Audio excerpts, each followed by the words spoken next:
Start the unit electromagnetic induction. ठीक है बेटा, सबसे पहले इसमें मैग्नेटिक फ्लक्स को हम स्टडी करेंगे। Magnetic flux represented by the symbol phi। आपने इससे पहले इलेक्ट्रोस्टैटिक के यूनिट में इलेक्ट्रिक फ्लक्स स्टडी किया होगा। Electric flux the number of electric field lines crossing through unit area placed perpendicular to the flow of electric field. Electric field के flow से perpendicular रखे हुए एरिया में से कितनी number of field lines cross करती है। अगर वो फील्ड लाइन इलेक्ट्रिक है वो इलेक्ट्रिक फ्लक्स है, and if those number of field lines are magnetic field lines, that is called magnetic flux, है ना। फॉर्मूला इसका V डॉट ds। ठीक है, कैसे कैसे आता है इसके लिए हम पहले एरिया वेक्टर को स्टडी करते हैं। एरिया जनरली एक स्केलर क्वांटिटी होती है, लेकिन जब हम किसी चीज़ का फ्लो स्टडी करते हैं तो उस कंडीशन में हम इसको वेक्टर क्वांटिटी लेते हैं। वेक्टर इसलिए लेते हैं क्योंकि एरिया की प्लेसमेंट का डायरेक्शन डिसाइड करता है उसमें से कितनी number of field lines cross कर सकती हैं। जस्ट लाइक जैसे ये स्पॉटेड एक एरिया है और इधर से फ्लो हो रहा है किसी चीज़ का, ठीक है, ये क्लोज लूप की तरह एरिया है, तो वो फील्ड लाइन इसमें से कितनी क्रॉस कर सकती हैं, संख्या कितनी होगी उनकी, वो डिपेंड करेगा ये एरिया उस फील्ड में किस तरह से किस डायरेक्शन में प्लेस्ड है। If it is placed like this the number of field lines will be maximum. और इसको अगर हम थोड़ा चेंज करते चले जाएंगे तो इसके अंदर से जाने वाली वो नंबर ऑफ फील्ड लाइंस की संख्या चेंज हो जाएगी। सो दैट्स व्हाई इसकी डायरेक्शन यहाँ पर इंपॉर्टेंट है, इसलिए इसको वेक्टर नाम देते हैं। और जो ये एरिया वेक्टर का डायरेक्शन है ये एक स्पेसिफिक है। If this is small area, ऐसा एरिया का छोटा सा पार्ट है ds, तो इसका ds का जो डायरेक्शन है ds वेक्टर ये नॉर्मली आउटवर्ड है। This direction is normally outward. यहाँ देखेंगे तो ये ds वेक्टर नॉर्मली आउटवर्ड इस तरह से, ठीक है, this one is ds vector. So flux को डिफाइन करने के लिए हमने जो मैग्नेटिक फील्ड है वो कुछ इस तरह से कंसीडर की। ये यूनिफॉर्म मैग्नेटिक फील्ड है जिसका कि एंगल एरिया वेक्टर के साथ पर्टिकुलर कोई थीटा मान के चले हम, v vector makes an angle theta with ds। ठीक है, तो v वेक्टर को कंपोनेंट्स में अगर हम रिजॉल्व करें तो जिस डायरेक्शन के साथ इसका एंगल बना हुआ है मतलब इसका v cos थीटा हो जाएगा, and in this direction v sin theta component है ना, ये रेक्टेंगुलर कंपोनेंट्स हो गए इसके। तो अब फ्लक्स को डेफिनेशन देते समय मैथमेटिकल जो उसकी डेफिनेशन है, एक तो हमने कहा कि ये नंबर ऑफ फील्ड लाइंस है, क्रॉसिंग करने एरिया है, लेकिन एक मैथमेटिकल टर्म्स की फॉर्म में ये दो चीज़ों का प्रोडक्ट है। प्रोडक्ट है किसका किसका, एरिया वेक्टर और एरिया वेक्टर की डायरेक्शन में मैग्नेटिक फील्ड का component. It is the product of area vector and the component of magnetic field in the direction of area vector. Area vector की direction में magnetic field के component के साथ product है magnetic flux, यानी कि area vector हो गया ds और ds की डायरेक्शन में मैग्नेटिक फील्ड का कंपोनेंट v cos थीटा। इसको थोड़ा रीअरेंज करके लिखें तो ds cos थीटा, और ये दो चीज़ों के वेक्टर के प्रोडक्ट के साथ cos थीटा आ रहा है तो हम उसको उसके डॉट प्रोडक्ट की फॉर्म में लिख सकते हैं, है ना।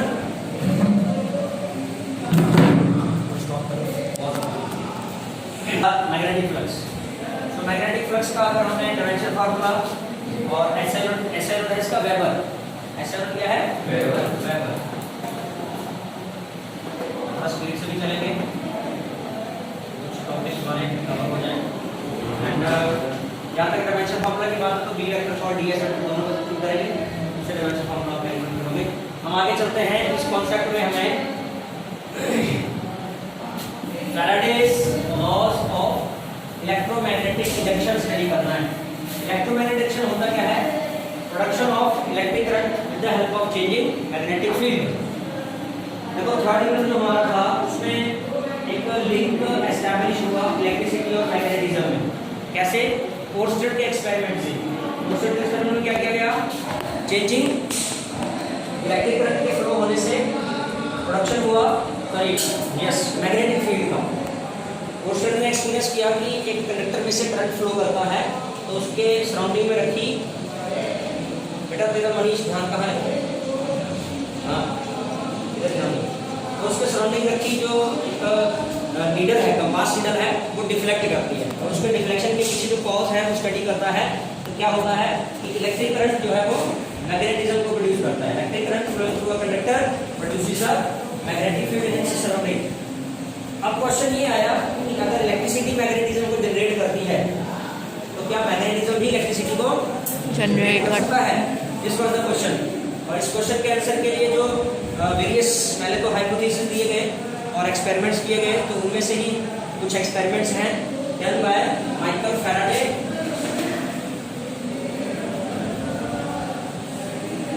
And Joseph Henry.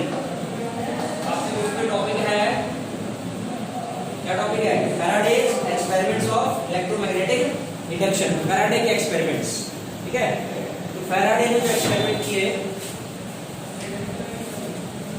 उनकी थोड़ी डिस्क्रिप्शन दी हुई है, जिनके जरिए फैराडे ने ये कंक्लूड किया that electricity can be produced by magnetism. ठीक है, तो फर्स्ट एक्सपेरिमेंट क्या था, उसका हेडिंग है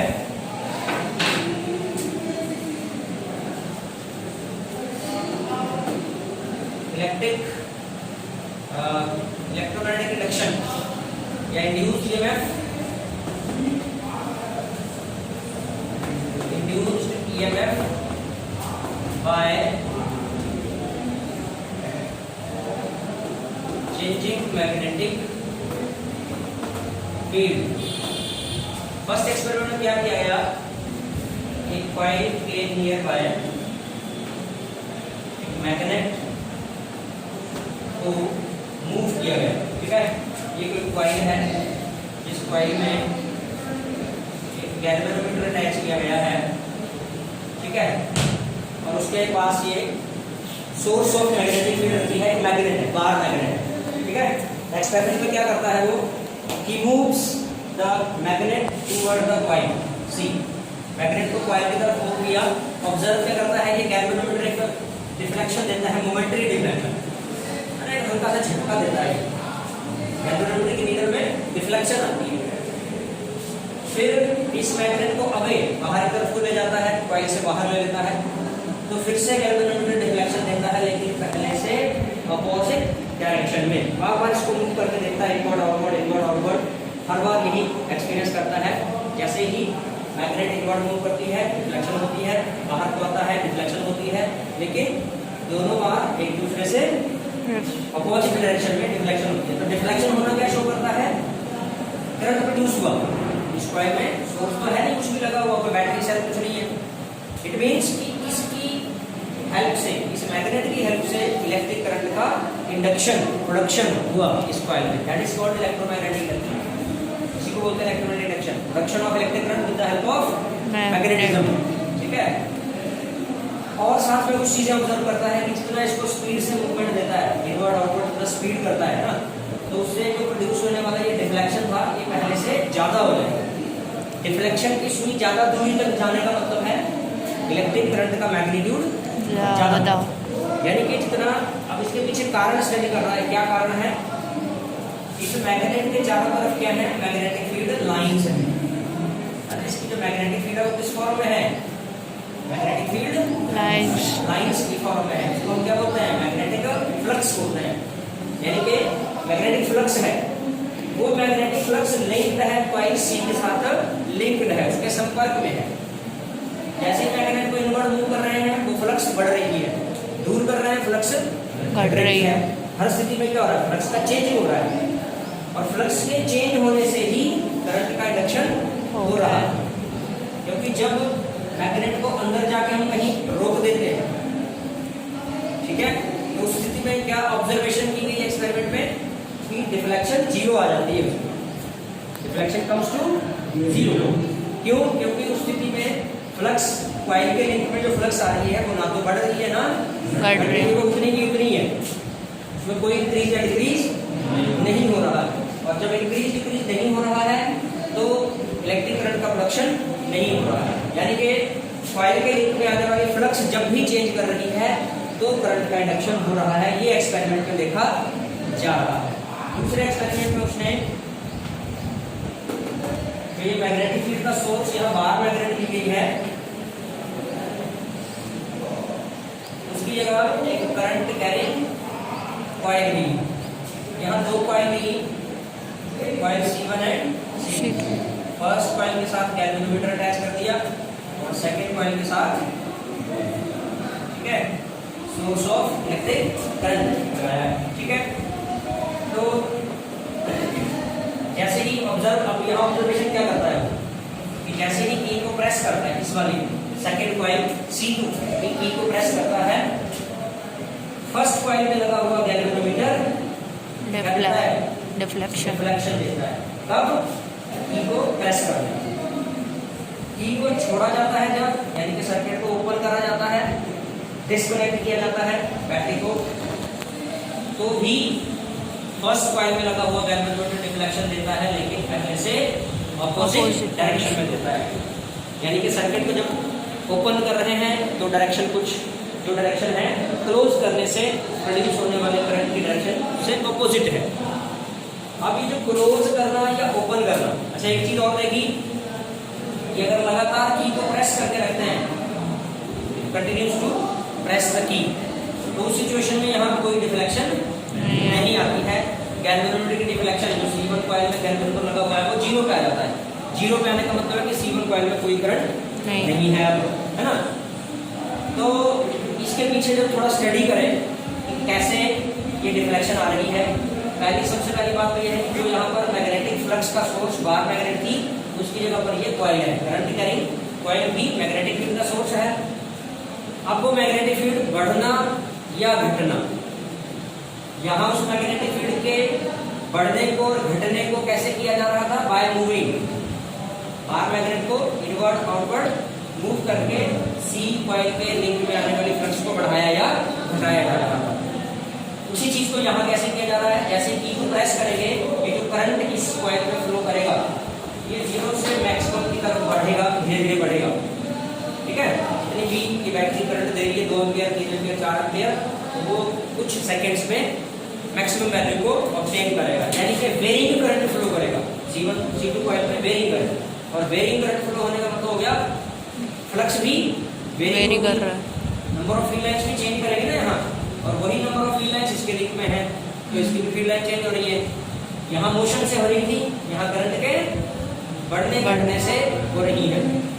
जब ये करंट मैक्सिमम में पहुंच जाएगा, अब एक सिचुएशन आई थी जब की को हमने लगातार प्रेस करके रखा तो कोई करंट इंड्यूस नहीं हो रहा था। ये क्यों? क्योंकि करंट जब अपने मैक्सिमम पे पहुंच जाएगा तो इधर की सराउंडिंग की फ्लक्स में कोई चेंज नहीं आएगा, और यही फ्लक्स इसके साथ लिंक्ड है, तो इसकी भी फ्लक्स में कोई चेंज नहीं होगा, और फ्लक्स अगर चेंज नहीं करेगी तो करंट का इंडक्शन नहीं होगा। ओवरऑल फ्लक्स का चेंज करना जरूरी है करंट के इंड्यूस होने के लिए। ठीक है, तो जैसे ही की को छोड़ा गया फिर से डिफ्लेक्शन हुआ गैल्वेनोमीटर में, लेकिन पहले से अपोजिट। तो की को छोड़ने के केस में यही करंट सर्किट में मैक्सिमम से जीरो की तरफ चलता है। ठीक है, मैक्सिमम जो भी वैल्यू होगी उसकी 2, 3, 4, 5 एम्पीयर, 5 एम्पीयर से वो जीरो पे आएगा, तो एकदम से नहीं आएगा। 5 एम्पीयर, 4 एम्पीयर, 3 एम्पीयर, 2 एम्पीयर, 2 से 1, 1 से 0.9, 0.8, 0.7 ऐसे करता हुआ जीरो पे आएगा। तो जैसे जैसे करंट डिक्रीज करेगा, नंबर ऑफ फील्ड लाइंस यहाँ की डिक्रीज करेंगे, और वही फील्ड लाइंस यहाँ इसके लिंक में है, so that's why the current will be due. एक एक्सपेरिमेंट और किया गया, जस्ट एक करंट, ठीक है, एक इसमें मोशन करके किया गया, ये एक्चुअली थर्ड एक्सपेरिमेंट था। सेकंड एक्सपेरिमेंट में जो किया उन्होंने मोशन किया, फर्स्ट कॉइल के नजदीक रखी सेकंड कॉइल, यहाँ जो की लगाई है, की सिंपल वाली ही लगाई हुई है, टैपिंग की नहीं लगाई है, C2 कॉइल में और C1 में गैल्वेनोमीटर लगाया है। ठीक है, so here also like this bar magnet, इस बार मैग्नेट की तरह ही C2 कॉइल को C1 के नियर बाई अवे मूव किया गया, तो सेम रिजल्ट देखे गए जो बार मैग्नेट के साथ रिजल्ट देखे थे सिर्फ बार मैग्नेट की जगह है ना करंट कैरिंग C2 कॉइल है, तो नजदीक लाने से डिफ्लेक्शन, दूर ले जाने से डिफ्लेक्शन, अपोजिट डायरेक्शन में डिफ्लेक्शन, और जहाँ रुक जाती है, जब ये रुक जाती है C2 कॉइल तो डिफ्लेक्शन 0 हो जाता है C1 का। उसका कारण C1 के लिंक में आने वाली फ्लक्स कांस्टेंट जब भी हो जाती है, चाहे वो मैक्सिमम हो या मिनिमम, जब वो ना तो बढ़ रही है ना घट रही है, तो उस सिचुएशन पे डिफ्लेक्शन कैलकुलेटर की 0 आ जाती है और 0 डिफ्लेक्शन शो करती है कि करंट इंड्यूस नहीं हो रहा। ठीक है, तो ये एक्सपेरिमेंट्स थे फैराडे के, ये आर कॉल्ड फैराडेज एक्सपेरिमेंट्स। और इन एक्सपेरिमेंट्स के बेस पर फैराडे ने लॉ दिए, Faraday's laws. Faraday's laws of electromagnetic induction. तो दो स्टेटमेंट्स हैं, उन्होंने मिला के जो भी कंक्लूजन निकला, चैप्टर का जो कंक्लूजन निकला उसको लॉज, जो एक्सपेरिमेंट्स का कंक्लूजन निकला उसको लॉज की फॉर्म में उन्होंने दिया। तो पहले लॉ में क्या कहते हैं कि whenever there is a change in the magnetic flux linked to the coil, किताबों में देखो वहाँ जरा Faraday's law of electromagnetic induction, जब भी एक कॉइल के लिंक में आने वाली मैग्नेटिक फ्लक्स चेंज करेगी, there will be the induction of electric current in the coil. एक कॉइल के लिंक में आने वाली नंबर ऑफ फील्ड लाइंस जब भी चेंज करेगी, whenever से शुरू किया उसके बाद, whenever जब भी, there will be the production of electric current, induced electric current and EMF in the coil, which will last so long, जो तब तक खत्म नहीं होगा जब तक कॉइल के लिंक में आने वाली फ्लक्स चेंज करती रहेगी, बढ़ती रहेगी, घटती रहेगी, तब तक वो करंट खत्म नहीं होगा। ठीक है, कॉइल में प्रोड्यूस होने वाला करंट तब तक खत्म नहीं होगा। बात समझ आइए? ठीक है, क्योंकि एक्सपेरिमेंट जो किए गए उसी के बेस पर कंक्लूजन नहीं, ऐसा देखा गया था। फिर दूसरा जो लॉ है वो उस ऑब्जर्वेशन के बेस पर था जहां ये देखा गया कि पहला और दूसरा एक्सपेरिमेंट था जहां प्रमोशन किया गया था, बार मैग्नेट को मूव किया गया था कॉइल के इनवर्ट आउटवर्ड की जो स्पीड थी, जब उसने स्पीड को ज़्यादा किया था तो ये देखा कि डिफ्लेक्शन ज़्यादा दूर तक जा रही है, डिफ्लेक्शन ज़्यादा हो रहा है अगर तेजी से मूव करता है। तेजी से मूव करने से क्या हुआ, कॉइल के लिंक में आने वाली मैग्नेटिक फील्ड लाइन जो है वो जल्दी जल्दी चेंज हो रही है, यानी कि फ्लक्स के चेंज होने का जो रेट है, दर है, वो बढ़ जाता है ना। फ्लक्स का चेंज होना अगर d5 है तो उसको चेंज होने के लिए दिया गया टाइम है dt, कि dt will be very small, dt बहुत छोटा होता है तो ये रेशो बहुत बड़ा आता है, और रेशो किस चीज़ को दे रहा है, EMF को दे रहा है। तो उसने स्टेटमेंट दिया that the induced EMF is directly proportional to time rate of change of magnetic flux। ये स्टेटमेंट दिया, the EMF induced in the coil is directly proportional to time rate of change of magnetic flux। तो constant sign को हटाया तो constant K लिया d5/dt, बाद में इस कांस्टेंट की वैल्यू कांस्टेंट की वैल्यू 1 रखी तो E = d5/dt। यानी कि कुल मिला के बात यह है कि अगर कॉइल के लिंक में आने वाली इनिशियल फ्लक्स अगर phi1 हो, फाइनल फ्लक्स phi2 हो, तो P इक्वल टू क्या हो जाएगी, phi2 minus phi1 upon time taken, final flux minus initial flux, number of field lines होंगी वो तो कितनी चेंज हुई वो फाइनल में से इनिशियल माइनस करके डिवाइड बाय टाइम टेकन से करके वो EMF वोल्ट्स में आ जाएगा। दिस इज ठीक है। अब इस लॉ में थोड़ा सा चेंज किया, ठीक है। लेंजिस लॉ इससे प्रोड्यूस होने वाली EMF के नेचर के बारे में बताता है। क्या बताता है, उसने स्टडी किया कि ये EMF इंड्यूस होती है, ये जिस भी कारण से इंड्यूस होती है उस कारण को अपोज करती है, और अपोजिंग नेचर होने की वजह से इसको माइनस साइन दे दिया उसने, ठीक है। E equals to minus d5/dt। अभी जब फैराडे ने जो अपने लॉ में दिया था वो d5/dt था, ठीक है। फैराडे के अकॉर्डिंग जो EMF था वो d5/dt था। इसमें एक चीज क्या जोड़ी, लेंजिस ने क्या जोड़ा इसमें, ये माइनस साइन क्या इंडिकेट कर रहा है, minus sign opposing nature of induced EMF। ये जिस भी वजह से प्रोड्यूस होती है उस वजह को अपोज करती है। अब इसको लेकर कुछ डेमोन्स्ट्रेशन दिए लेंजिस ने, क्या डेमोन्स्ट्रेशन दिए, ध्यान देना है। जैसे हम बात कर रहे थे कि एक कॉइल के नजदीक बार मैग्नेट जब मूव करती है तो इस कॉइल में करंट इंड्यूस होगा। ये किसने बताया? फैराडे। एक्सपेरिमेंट्स में डिफ्लेक्शन होना वो गैल्वेनोमीटर में उससे पता लगता है। अब लेंजिस आगे इसमें थोड़ा सा स्टडी करता है बात को कि जब इसमें कॉइल में करंट फ्लो करेगा तो ये डाइपोल बनेगी। डाइपोल इसके भी नॉर्थ एंड साउथ पोल होते हैं। इसमें करंट फ्लो करेगा तो इसके सराउंडिंग मैग्नेटिज्म होगा ना उस करंट का, उसके भी नॉर्थ एंड साउथ पोल। तो अब बात है कि इधर नॉर्थ होगा, इधर साउथ होगा, या इधर साउथ होगा, इधर नॉर्थ होगा, कहाँ कौन सी पोलैरिटी होगी, कैसे होगी, वो स्टडी करनी है हमको। तो लेंसिस इसके बारे में क्या बताता है कि अगर ईएमएफ नॉर्थ पोल के नजदीक आने से प्रोड्यूस हो रही है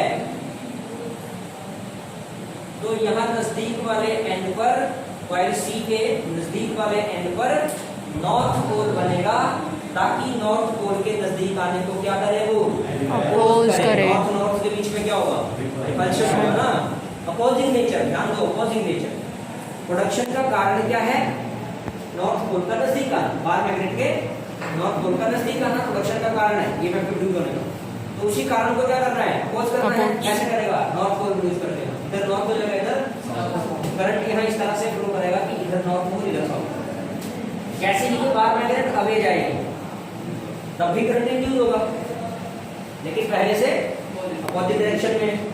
तो अब नॉर्थ पोल के दूर जाने को अपोज करेगी, प्रोड्यूस होने वाली ईएमएफ नॉर्थ पोल के दूर जाने को अपोज करना है। तो कैसे अपोज करेगी? यहाँ नजदीक वाले सिरे पर क्या करेगी, साउथ प्रोड्यूस करेगी, इधर नॉर्थ हो जाएगा।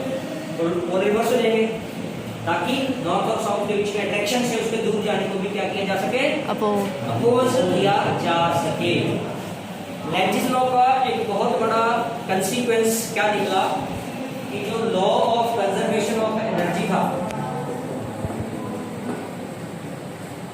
Law of conservation of energy holds good after Lenz's law.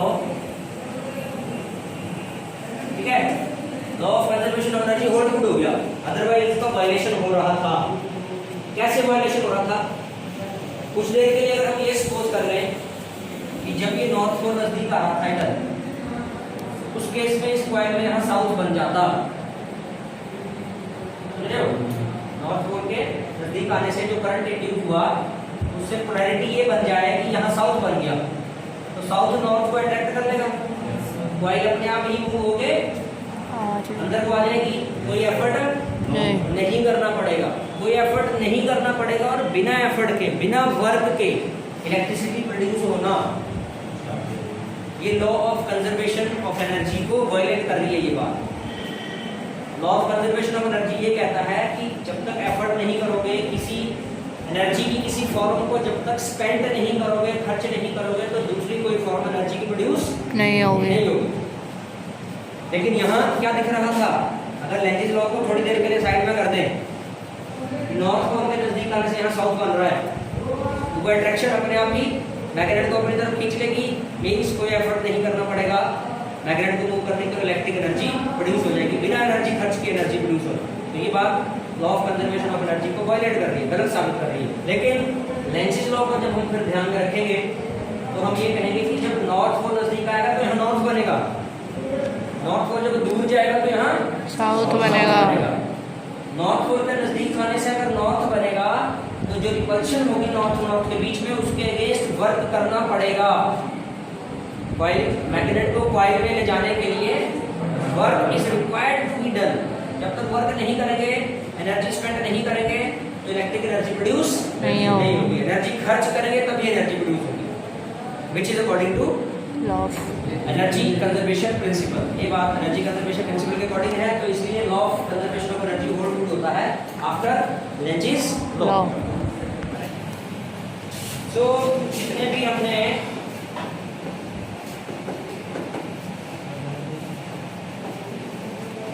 छोटा अलग से हेडिंग आ रहा है कि ईएमएफ इंड्यूस होने का कारण क्या है, तो अभी तक जो एक्सपेरिमेंट्स हमने स्टडी किए फैराडे के हैं या लेंजिस के हैं, लेंजिस ने तो सिर्फ नेचर बताई है, फैराडे ने ही कॉज को बताया। एक कॉइल के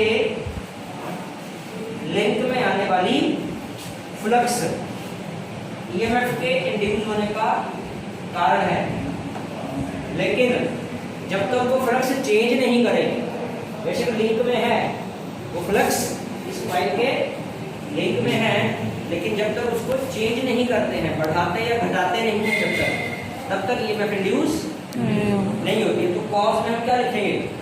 the change in flux linked with the coil is the cause of induced EMF. यहाँ क्लियर शब्दों में उसने एक जगह एक पॉइंट लिखा है कि mere presence of flux is not sufficient। सिर्फ कॉइल के लिंक में फ्लक्स का लिंक में होना ही सफिशिएंट नहीं है ईएमएफ के इंड्यूस होने के लिए। ईएमएफ के इंड्यूस होने के लिए क्या होना होगा? कॉइल के लिंक में जो फ्लक्स आ रही है उसको चेंज होना होगा, बढ़ना या घटना होना होगा उसको, तब ईएमएफ इंड्यूस होगी। तो this is the cause of induced EMF. ठीक है बेटा? नेक्स्ट आगे टॉपिक क्या है? Right hand rule, Fleming's right hand rule.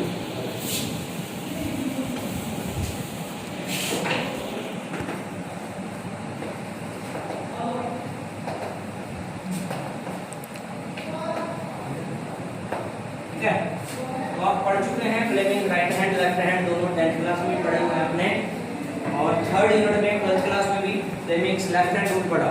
दो रूल है फ्लेमिंग्स के, एक तो left hand rule, right hand rule. तो Fleming left hand rule use होता है for detection of force acting on the conductor. Current carrying conductor place in magnetic field experiences the force. Statement पिछले 3rd unit में पढ़ा कि कोई current carrying conductor अगर magnetic field में है तो इसमें क्या लगेगी? फोर्स लगेगी। उस फोर्स के डायरेक्शन को डिटरमाइन करने के लिए लेफ्ट हैंड रूल होता है। लेफ्ट में एफ आ रहा है ना, एफ फोर्स यहां से याद रखना है। लेफ्ट में एफ है, लेफ्ट वाला किसके लिए है? फोर्स के लिए। और जो राइट बचा दूसरा, ये किसके लिए है? Induced current. इंड्यूस्ड करंट के डायरेक्शन को, जो प्रोड्यूस होने वाला करंट है, अभी अभी जो फैराडेज लॉ में हम पढ़ रहे हैं कि फ्लक्स के चेंज होने से करंट इंड्यूस होता है, वो इंड्यूस होने वाला करंट किस तरफ, किस डायरेक्शन में फ्लो करेगा, वो डायरेक्शन डिटरमाइन करने के लिए फ्लेमिंग राइट हैंड रूल। दोनों ही रूल्स में दो फिंगर और थंब का नाम आता है। सेंट्रल फिंगर, सेंट्रल फिंगर किसकी direction? C for central, C for current. F for fore finger, F for field. Field कौन सी? Magnetic field. दोनों रूप में मैग्नेटिक फील्ड ही है। थंब, तीसरा आ गया थंब। थंब में एम आता है, एम फॉर मोशन। थंब में आने वाला एम मोशन, और मोशन किसकी डायरेक्शन में होता है? फोर्स की डायरेक्शन में होता है। तो यानी कि दोनों ही रूल्स में सेंट्रल फिंगर करंट को, फोर फिंगर फील्ड को, and thumb gives the direction of motion. Force acting on the conductor. ध्यान देना आप जरा यहाँ, जब हम लेफ्ट हैंड रूल के बारे में स्टेटमेंट देंगे, दोनों का एक जैसा स्टेटमेंट है। इफ वी स्ट्रेच, यहां से शुरू होती है बात। If we stretch the central finger, fore finger and thumb of our, अगर लेफ्ट हैंड रूल को बोल रहे हैं तो बोल रहे हैं ऑफ आर लेफ्ट हैंड। अगर राइट हैंड की बात कर रहे हैं तो if we stretch the central finger, fore finger and thumb of our right hand in such a way, इस तरीके से, in such a way that they are mutually perpendicular to each other, ताकि वो तीनों ही एक दूसरे पर परपेंडिकुलर हो। देन, अब देन के बाद अगर आप लेफ्ट हैंड रूल को बोल रहे हैं तो आपने थंब को सबसे एंड में बोलना है।